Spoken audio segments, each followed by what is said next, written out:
G'day guys, Brisbane brothers, Aussie. And Dan's. Back out at a mate's XC GXL. It's got that famous Clevo I did the videos with the camshaft swap on. Had a successful break-in the other day, but after we broke it in and let it cool down and we were getting an idle, it started playing up a bit. The first thing that I was sus of was voltage. When you're starting it, turning it on and off, as soon as these start to get under 12.6 volts or so, the ICE or MSZ ignition's going to have a bit of trouble keeping up. They like a fully charged battery. They want 13.5, 14 volts. So we've got that back on. That's been charged back up. It's a little bit on the low side. We'll just check it quickly. Check that. 12.89.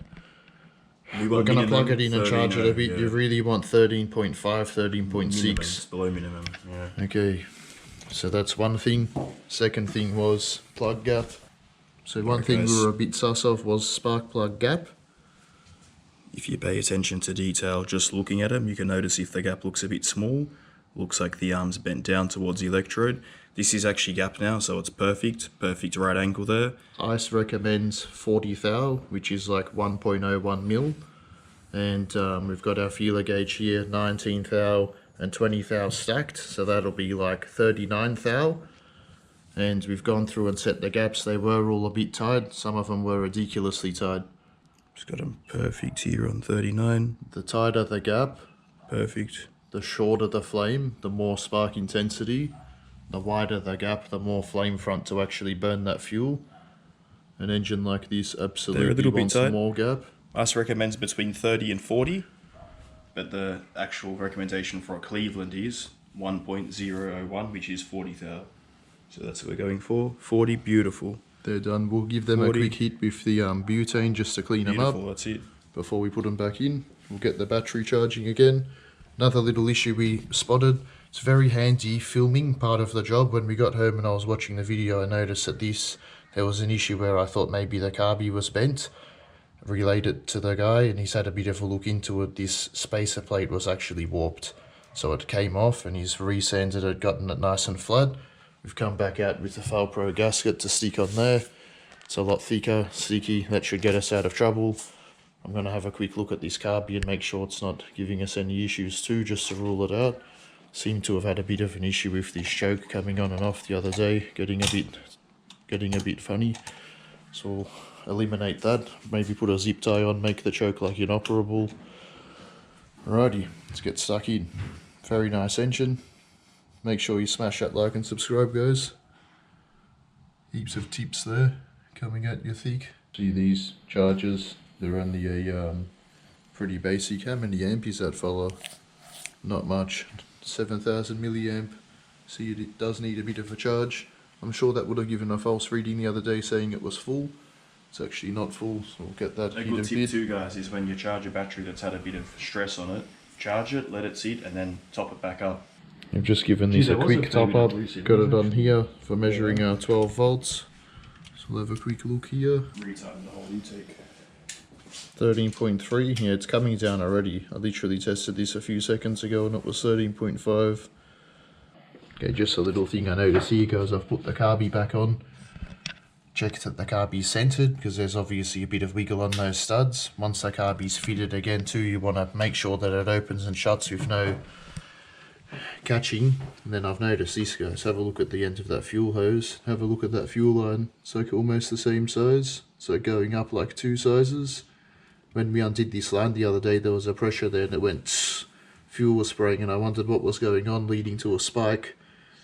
Any restriction in the fuel system, if you've got 3/8 going along and then it comes out to a 5/16, you can't really put a 5/16 hose over a metal fuel line because it's 5/16 internally, but on the outside there it's a lot bigger. So you really have to go to like a 3/8. Have you got the end of that hose just to put it there and show the volume difference? Yeah, that's no good.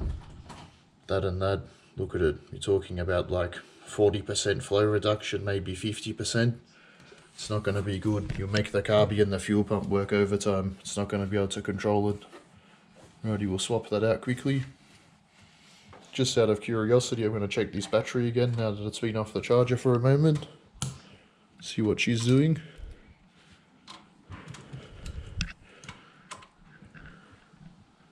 Yeah, 13.1. So the battery is slightly weak. My little tip, guys, is if you're running the 3/8 fuel line from the tank down the car to the fuel pump, you may as well not run a 5/16 hose out. You may as well screw a brass hose fitting in there and just run a rubber hose like we do on our build, so it's 3/8 all the way, no hang point. And the only hang point will be the restriction in the brass fitting down there, which my little tip for that too, guys, not with that style fuel pump, but if you have a car to high flow, you put the fuel fitting in a drill, in a vise, and you drill the center out so that there's no restriction at all, and you've got 3/8 fuel line from the center. That's something a lot of guys miss too. They buy this new front half of the fuel line, which is 3/8, and then they connect that to a center from the 6-cylinder that's only a 5/16. So there can be 2 or 3 hang points in a system. Then you're running a good ignition, you're running a new carby, but you're not getting the gains needed. Right, James will swap that over. We'll keep going. We'll have to reprime that carb.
Let's see what the battery's doing now.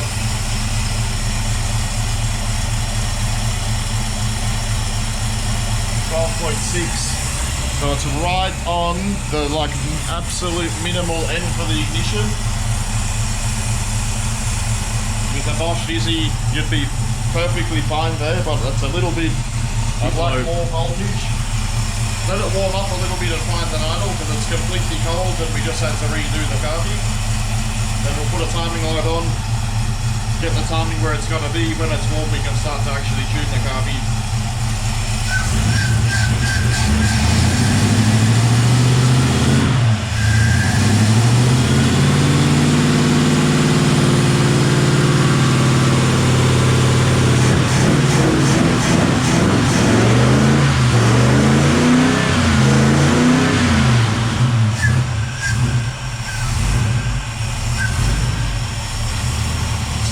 Itself now, but I can feel it still wants to backfire out the carby.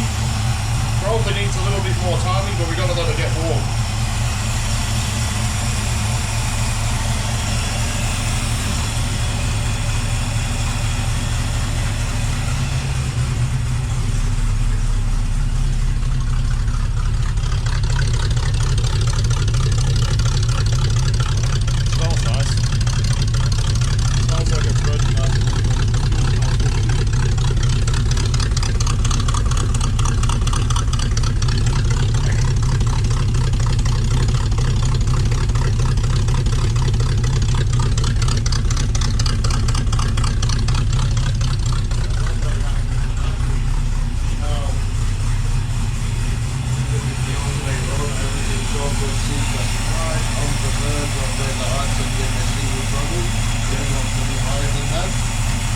Feel now when I'm living in it, it's too a bit cold, but there's a slight bit of reluctance there, but it's not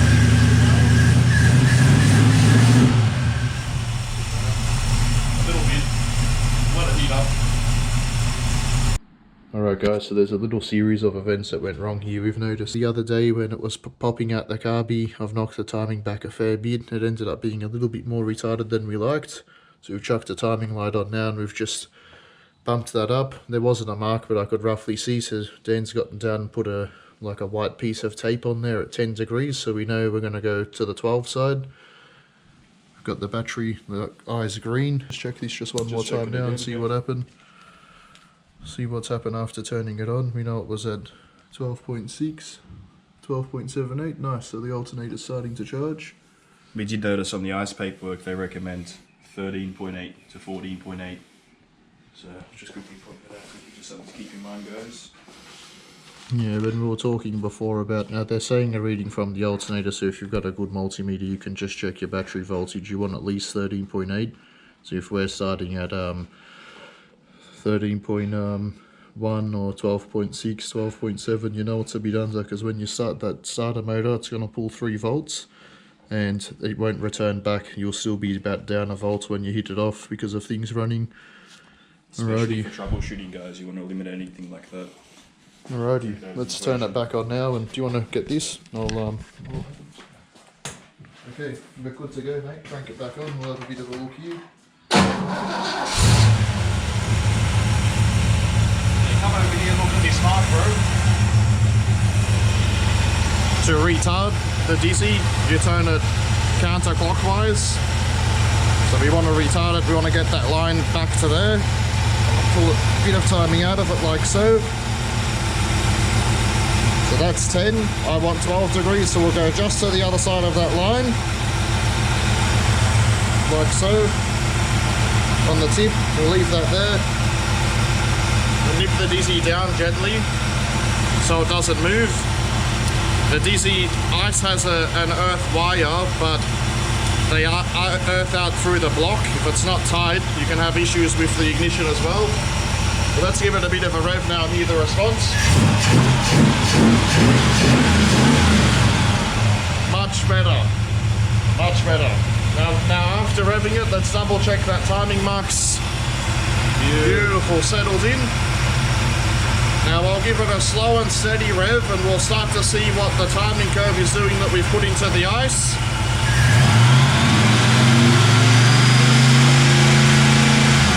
See how it's sat on 30, locked out? That's something I absolutely love about the ice ignition. When you pick that curve, it electronically controls the mechanical curve. We've got 18 degrees coming in at about 1850 RPM, I think, on the curve we picked. And all over at 3600, that's why we gave it a nice steady rev. Beautiful, guys.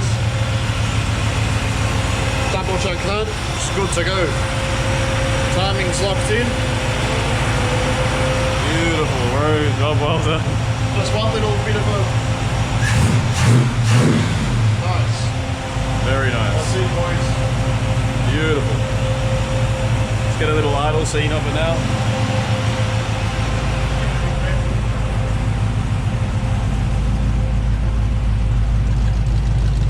Oh yeah, sounds beautiful. Very nice.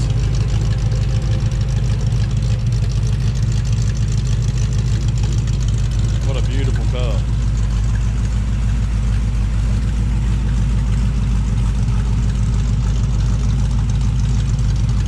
Very nice.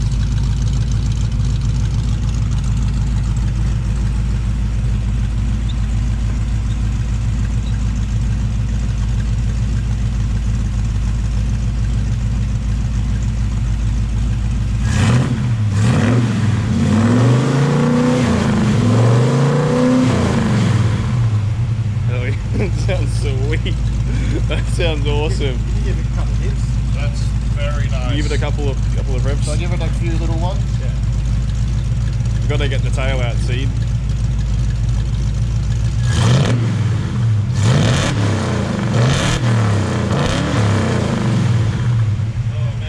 Oh yeah. Wow, that's going to make great power. Good investment on the ice. Now it's doing its thing. Oh, beautiful. It sounds killer, eh?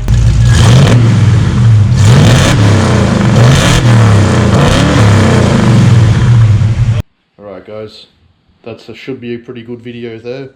Got a few things sorted. The engine's come back real nice, real happy. Killer. One test we'll be waiting for is to hear back from the guy when it cools right down and he goes to start it. How does it turn on? The timing was so retarded it would have been a bit of a bitch to get on. But everything's good now. Very happy with that. We finally got the sound guys at the camp, the legendary motor from the Cam Swap series. It sounds unbelievable. Crane Blue Racer, It sounds it's way pretty more good. powerful than I expected, eh? Crazy mid-range. It's gonna be sweet. Something people forget about, if you're breaking a camshaft in with a camshaft that makes power sooner in the rev range, it's going to be at peak operating On the temperature braking. while you're doing it. So you can do the braking in stages, but if you turn it off, you want to turn it off at revs and turn it back on, get the rev straight up, don't let it idle. Letting an engine idle too soon is what fucks up the cam and the bearings and everything inside it.